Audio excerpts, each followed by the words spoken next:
clearly. Donald Trump won the election. Tom Homan. Man, there's a guy who, look, just to be clear, you've met Tom, I've met Tom. I would not want to be on the wrong side of that guy, all right? And he's coming in with an attitude, with his sleeves rolled up. He's got a job to do, and he's serious about it. So when he tells mayors and governors, don't play around. Don't tell us we can't deport people because it's going to make things worse, and we are going to do our job. He's serious about what he's doing, isn't he? Yeah, I think he's absolutely committed to the mission set here. He's going to be the eye of the hurricane for sure. This is the primary agenda item for the incoming Trump administration. It's also going to be the most controversial. The pro-open borders, pro-illegal immigrant advocacy industrial complex in this country is already organized and geared up to do lawfare and propaganda war, information war. So this thing is going to get ugly fast, no matter what he does. But it's probably going to open up a little slower than people think, because remember, the Biden administration has totally dismantled the deportation and detention system. Piece by piece. It's all laying in a warehouse somewhere, and they're going to have to go in and find the pieces and rebuild it.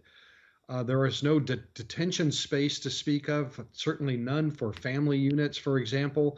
They'll have to declare an emergency to just be able to use some military base facilities for that.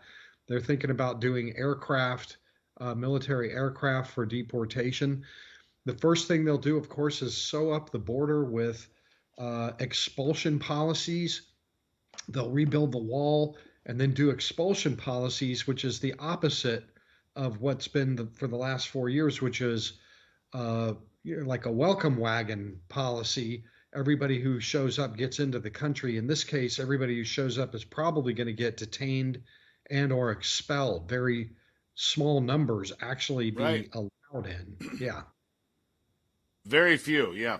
I do want to touch on this idea of declaring the drug cartels as terrorist organizations. I anticipate that's likely going to happen. That could be critical because, again, the resources that are freed up to deal with the terrorist organization, and really they are terrorist organizations. They kill more people in the United States than any radical Islamic organization currently. They're a bigger threat to the life and livelihood of American citizens right now, whether it's drug trafficking or human trafficking. They are a terrorist organization. All of those cartels, are they not? Well, there's definitely debate about whether to declare the Mexican cartels terrorist organizations internally. Remember, the system that we have to declare an FTO at the State Department, it's a 6-step process.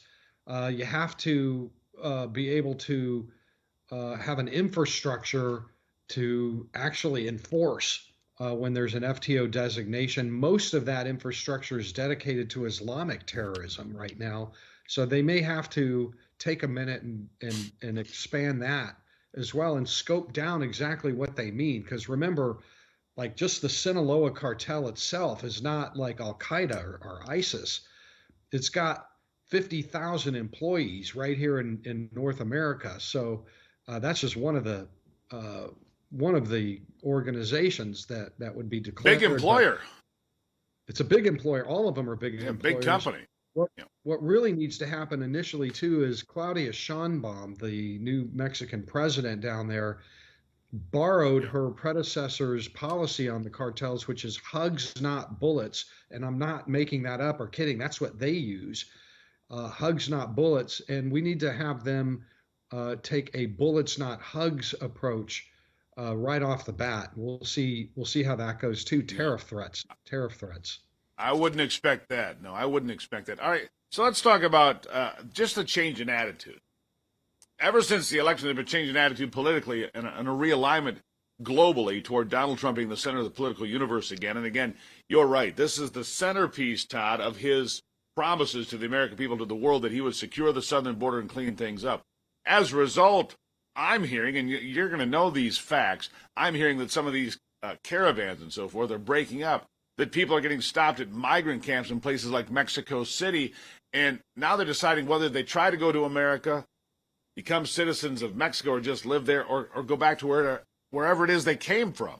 But the open flow of illegals north to America has already been disrupted, hasn't it? Yes, absolutely. It's already plummeting, really. One thing you have to remember, just there's a principle at play here, which is that no migrant wants to drop $10,000 if they know that they're going to get stuck in Mexico or deported all the way to their home countries. They'll stay in their home villages. That is across the globe a calculus that is absolutely true. You're not spending the money in large numbers to cross the border unless you know you're getting in and staying in.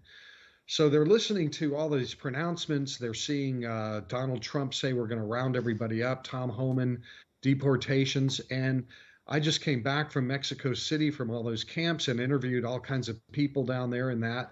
And they were telling me we're going home. Lots and lots of them were telling me they're going home. And a lot more were saying we're just going to settle here for the next 4 years. We will not even try to cross illegally because of these deportation plans that they've got up there.